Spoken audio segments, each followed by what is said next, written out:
عزیزان ملت، جبریل علیہ السلام کی وہ کیفیت ہوتی، اللہ کے نبی صلی اللہ علیہ وسلم کی کیفیت ہوتی۔ لیکن ناظرین کرام، میں اپنے لیے سوچوں، آپ کے لیے اس بات کا جائزہ لیں، کیا قرآن مجید کیا آج ہم نمازوں میں جب سنتے ہیں، کیا قرآن مجید جب ہم آج ہاتھ میں لے کر پڑھتے ہیں، تو کیا ہماری بھی وہی کیفیت ہوتی ہے جو سو ہمارے رسول صلی اللہ علیہ وسلم کی جو سو کیفیت تھی؟ کیا وہی دلچسپی سے ہم قرآن مجید کو سنتے ہیں؟ کیا وہی دلچسپی سے ہم قرآن مجید کو پڑھتے ہیں؟ ابو بکر صدیق رضی اللہ تعالیٰ عنہ کے بارے میں آتا ہے کہ جب وہ قرآن پڑھنے بیٹھتے مکے میں اپنے گھر کے صحن میں، تو آس پاس کے پڑوس کے عورتیں اور بچے ابو بکر صدیق رضی اللہ عنہ قرآن پڑھتے وقت اتنا روتے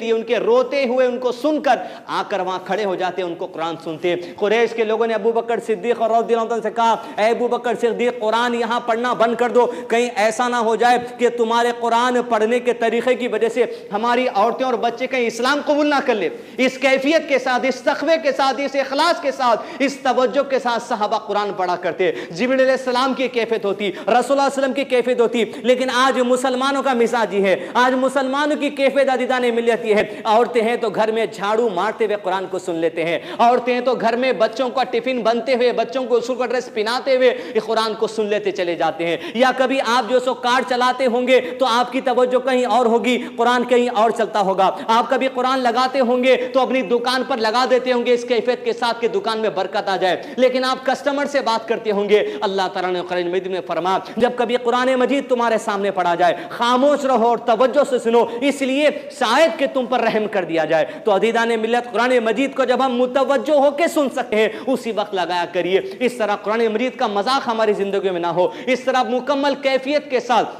اخلاص کے ساتھ، عاجزی کے ساتھ، کنسنٹریشن کے ساتھ، تقوی کے ساتھ اللہ سبحانہ تعالیٰ کے کلام کو مجھ کو اور آپ کو سننا بھی چاہیے، مجھ کو اور آپ کو پڑھنا بھی چاہیے۔ عزیزان ملت، قرآن مجید کا احترام کرنا سیکھے، یہ مذاق نہ بناتے چلے جائیں کہ ہم جو سو آڈیو لگا دیے اور اپنے کاموں کے اندر مصروف ہے، یہ سوچ کر کے دکان میں برکت آ جائے گی، یہ سوچ کر کے گھر میں برکت آ جائے گی۔ اس کلام کو پڑھ کر ہماری زندگیوں میں برکت لانا ضروری ہے۔ جب تک کہ ہم اس کلام کو پڑھ کر سمجھیں گے نہیں، آپ زندگی میں ویسی برکت کی امید مت رکھیے جیسے کہ آپ کے گمان میں برکت کے جو سو خیالات ہے۔ عزیزان ملت، یہ کلام اللہ سبحانہ تعالیٰ کا آیا ہے، بے شک اس کا پڑھنا ثواب ہے، اس کے ایک ایک حرف پہ ثواب ہے۔ الف لام میم، یہ ایک حرف نہیں، نبی صلی اللہ علیہ وسلم نے کہا الف ایک حرف ہے، لام ایک حرف ہے، میم ایک حرف ہے، ہر حرف کی تلاوت پر 10 نیکیاں لکھی جاتی ہے۔ لیکن عزیزان ملت، یہ نیکیاں تو انشاءاللہ ملتے رہے گی، لیکن جو بنیادی مقصد ہے قرآن مجید کے نزول کا، وہی مقصد ہے کہ میں اور آپ اپنی زندگیوں میں وہ چینجز لائیں جو اللہ سبحانہ تعالیٰ چاہتے ہیں۔ عزیزان ملت، اللہ سبحانہ تعالیٰ کی یہ سب سے بڑی نعمت مجھ پر آپ پر یہ ہے کہ اللہ سبحانہ وتعالیٰ نے میرے اور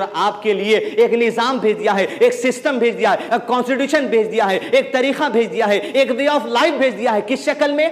قرآن مجید کی شکل میں مجھ تک اور آپ تک اللہ تعالیٰ نے پیغام بھیج دیا۔ اور عزیزان ملت، یہ اللہ سبحانہ تعالیٰ کا احسان ہے کہ اللہ سبحانہ تعالیٰ نے مجھ کو اور آپ کو قرآن مجید تو عطا کر دیا، لیکن قرآن مجید عطا کر کر اللہ سبحانہ تعالیٰ نے انسانوں کو آزادی نہیں دے دی۔ کسی کو یہ نہیں کہہ دیا کہ اپنی عقل لگا کے تم خود قرآن سمجھ لو، کسی کو یہ اختیار نہیں دے دیا گیا کہ اپنی لاجک لگا کے تم خود قرآن سمجھ لو، کسی کو یہ اختیار نہیں دے دیا گیا کہ اپنے بڑوں سے اس قرآن کو جو سو جیسا چاہے منمانی سیکھ لو، بلکہ اللہ سبحانہ وتعالیٰ نے ایک ایسا نظام بنایا، ایک ایسا سسٹم بنایا کہ اللہ سبحانہ وتعالیٰ نے اس قرآن مجید کو سمجھنے کے لیے کہ جیسے اللہ سبحانہ وتعالیٰ چاہتا ہے کہ انسانیت سمجھے، اس کے لیے اللہ سبحانہ وتعالیٰ نے پیارے نبی محمد رسول اللہ صلی اللہ علیہ وسلم کو زمین پر مبعوث فرمایا۔ گویا قرآن مجید کو سب سے عمدہ طریقے سے سمجھنے والی اگر کوئی شخصیت ہے زمین پر، پیارے نبی محمد رسول اللہ صلی اللہ علیہ وسلم ہی ہے۔ آپ صلی اللہ علیہ وسلم سے بہتر یہ قرآن نہ کوئی سمجھ سکتا تھا، نہ کوئی قرآن کو سمجھا سکتا ہے۔ قیامت کے دروازے کھلنے تک صرف وہی وہ شخصیت ہے محمد صلی اللہ علیہ وسلم جس نے اس قرآن مجید کو عمدگی سے سمجھا اور لوگوں کو سمجھا۔ لیکن عزیزان ملت، تیسرا احسان اللہ تعالیٰ کا مجھ اور آپ پر یہ ہے، پہلا احسان تو قرآن مجید کا نزول، دوسرا احسان قرآن مجید سمجھنے کے لیے اللہ کے نبی صلی اللہ علیہ وسلم کی زندگی ہمارے سامنے ہے کہ جس طرح اللہ کے نبی صلی اللہ علیہ وسلم نے مجھ کو اور آپ کو قرآن مجید پر عمل کرنا سکھا ہے اسی طرح سیکھتے چلے جائیں۔ لیکن تیسرا احسان بڑا اہم ہے عزیزان ملت، میرے اور آپ کے زندگی کا نظام یہ 3 پوائنٹ فارمولے پہ چلتا رہے۔ پہلا نظام قرآن مجید کو سمجھنے کا نظام اللہ کے نبی صلی اللہ علیہ وسلم کی زندگی، آپ صلی اللہ علیہ وسلم کی سنتیں، آپ صلی اللہ علیہ وسلم کی احادیث مبارکہ۔ لیکن تیسری اہم چیز وہ یہ کہ عزیزان ملت، جب اللہ کے نبی صلی اللہ علیہ وسلم قرآن مجید پر عمل کرتے، آپ صلی اللہ علیہ وسلم قرآن مجید کو سمجھاتے تو کس کو سمجھاتے؟ آپ صلی اللہ علیہ وسلم جب کوئی عمل کرتے تو کس کے سامنے عمل ہوتا؟